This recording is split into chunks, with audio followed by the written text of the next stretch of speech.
عامر خان سے میری ملاقات ہوئی، میں نے اس کو کوئی دین کی بات نہیں کی، صرف محبت تھی. اب تک اس کے میسج آتے کہ میں زندگی میں کسی سے متاثر نہیں ہوا، تم پہلے آدمی ہو جس سے میں متاثر ہوں. میں نے کوئی جادو کیا، صرف محبت.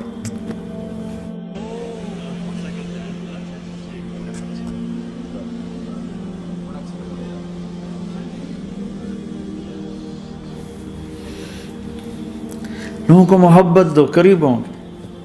میں جب گیا بڑی مشکل سے اللہ نے، ملاقات کا کوئی راستہ ہی نہیں تھا، وہ مجھے نہیں جانتا تھا، میں اسے نہیں جانتا تھا، تو کوئی موقع نہیں مل رہا تھا ملاقات کا. تو اللہ نے شاہد آفریدی کو بھیج دیا. شاہد آفریدی اس کی دوستی تھی، ہمارا جو کرکٹر ہے. میں نے اس سے فون پر کہا یار میری ملاقات تو کرا. اس نے ملاقات کروائی. تو اس نے مجھے کہا آدھا گھنٹہ ہے، آدھا گھنٹہ. جب میں پہنچا میکسیمم پونا گھنٹہ. میں کہا ٹھیک.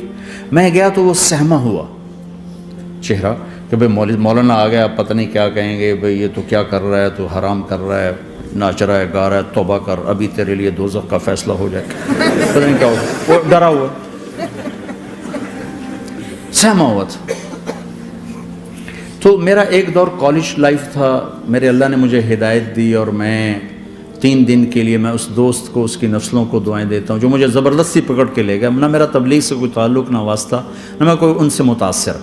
ایک لڑکا تھا، بنگالی تھا، گشت کرتا تھا، لیکن میں اس سے ذرا متاثر نہیں ہوا. میرا دوست متاثر ہو گیا تھا، تو میں تو ان کے قریب سے نہیں گزرتا تھا. تو وہ اور میں اسکول میں اکٹھے آ رہے تھے، کالج میں اکٹھے آ رہے تھے. تو وہ متاثر ہوا، وہ 3 دن کے لیے جا رہا تھا. تو مجھے بتائے بغیر میرا ہاتھ پکڑ کے لے گیا، مجھے کام ہے چلو میرے ساتھ. اور میں اس کو انکار نہیں کر سکتا تھا، یہ میرا اس کا تعلق. اب بھی اسی طرح بھائیوں جیسا تعلق.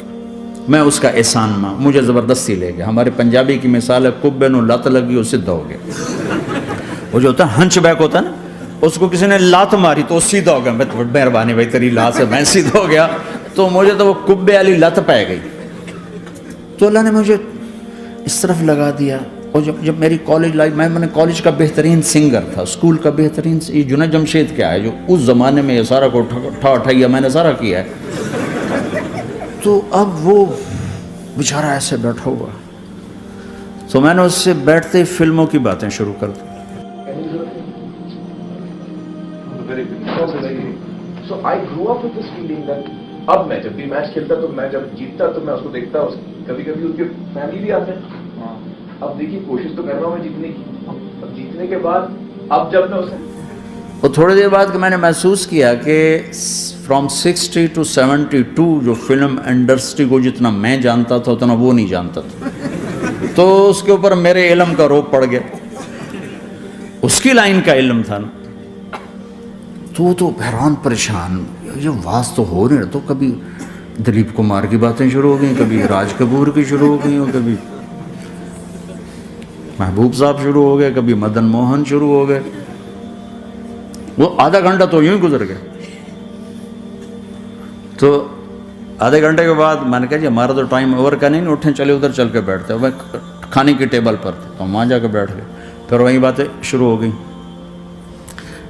جب اس کا سارا خوف دور ہو گیا اور ریلیکس ہو گیا، اس میں پونے گھنٹے سے 50 منٹ گزر گئے تھے. تو پھر میں نے کہا عامر بھائی آپ حج پہ آئے ہیں، اگر آپ اجازت دیں تو آپ کو اپنے نبی کا حج سنو. کہنے لگے ہاں جی ضرور سنائی. پھر میں 1.25 گھنٹہ بولتا رہا اور وہ ایسے کر کے یہاں سے وہ یوں نہیں ہوا. 1.25 گھنٹہ ایسے بیٹھ کے یوں سنتا، ہلا نہیں اپنی جگہ سے. لوگ محبت کے بھوکے ہیں، تم فتوے دینا شروع کر دیتے. 2 گھنٹے کی ملاقات کے بعد جب ہم نکلے تو نیچے تک چھوڑنے آیا عامر خان. حج کے بعد میں نے کہا ایک ملاقات اور ہو جائے گا، ضرور ہوگی. پھر اس کا میسج آیا کہ میں مدینے چلا گیا ہوں، معذرت چاہتا ہوں. میں نے کہا میں مدینے آ جاؤں گا. میں مدینے پہلے ہو آیا تھا حج سے پہلے. تو اس نے کہا کہ آپ 14 تاریخ کو آ جائیں، 4 سے 6 کا ٹائم میں نے آپ کے لیے رکھا ہے. تو میں جنید اور ایک اور ساتھی ہم دوبارہ وہاں چلے گئے 4 بجے. 4:15 ہم اس کے ساتھ ہماری سٹنگ شروع ہوئی. 4:15 سے 10:15 تک 6 گھنٹے مسلسل, اور اس کے ماتھے پہ ذرا نشان نہیں آیا کہ میں بور ہو رہا ہوں. اور اس کے بعد ہم اٹھے, اس کا جی نہیں چاہ رہا تھا کہ ہم اٹھ کے چلے جائیں. محبت. پھر ایک امتحان پڑ گیا, میں اجتماع میں تھا رائمنڈ کے پچھلے سال, اس کا میسج آ گیا میری فلم تلاش آ رہی, اس کی کامیابی کی دعا کرو. چنگی بات. میں کہا اب کیا کروں, جواب دینا بھی ضروری, دعا بھی نہیں ہو سکتی, کیا کروں. تو جب وہ میسج آیا تو میرے سامنے کوئی 10-12 علماء بیٹھے تھے. میں نے کہا بھائی یہ میسج ہے, اس کا جواب. کہا جی یہ ہمارا فیلڈ نہیں تمہارا ہے, تو ہی جواب دے.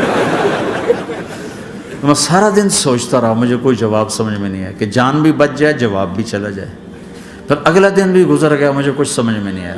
میں عصر کا وضو کر رہا تھا, ایک دم اللہ نے ایک مضمون دل میں ڈالا.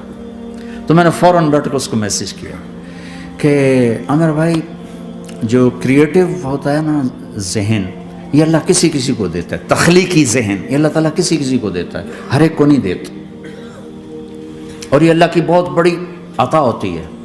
اور میں نے تمہارے ساتھ جو وقت گزارا اس میں میں نے دیکھا کہ اللہ نے تمہیں تخلیقی ذہن دیا ہے, تم کریٹر ہو. اور جو لوگ اس ٹائپ کے ہوتے ہیں وہ کامیابی ناکامی کی پرواہ نہیں کرتے, وہ اپنے کام سے کام رکھتے ہیں. آپ کا بھائی.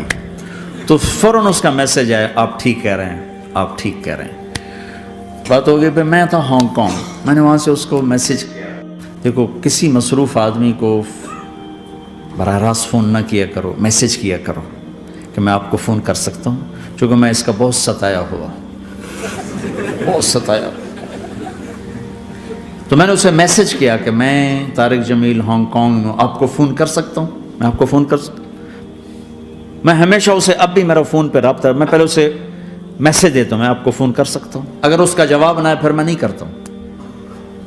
کبھی وہ خود کر لیتا ہے, کبھی وہ میسج دے دیتا ہے کال کر لیں.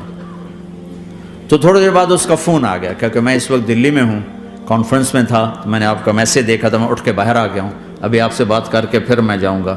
تو اسے باتیں کرتے کرتے کہنے لگا آپ کی دعا سے میری فلم کامیاب ہو گئی. میں کہا یا اللہ میں کوئی نہیں کی تھی تینوں.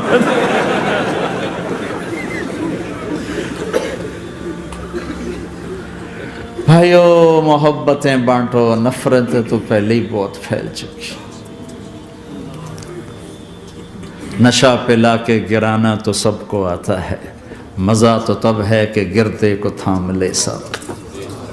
For you right now, because either you are in Chicago and I have not been around, yeah. You went for Hajj recently as well. That's right. How was that experience, sir? Probably one of the most amazing experiences of my life. Very difficult to describe in words. The first time that you see the Kaaba and the whole experience of, so many people from different parts of the world speaking different languages, people of different colors, different creeds, different backgrounds, different societies are all converging for this one thing. It's quite a fascinating sight, and certainly it's a once in a lifetime experience. Something very core and something very and probably I think for a Muslim it's one of the most important events of your life. In fact, I think you become like maybe a symbol of what should be an ideal son in India. And my mother told me in a very subtle manner that I just read about Amir has taken his mom for Hajj and all.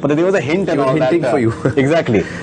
I'm really happy that I could do this for my mother. I'm very happy that I could take her. But I don't think that I have done even one fraction of a son's responsibility, because I think that what a mother goes through when she gives birth to a baby, the labor she goes through, the 9 months that she carries you, and then every moment that she looks after you after you're born, she carries you in your lap, and every breath that she takes, and every time she gets tired and she puts you down, what I have done does not even account for one of those breaths. Because what mothers do for us is incalculable, totally priceless. I think what I have done or what you can do or what any other son can do can never repay what our mothers have done for us. So the more you do,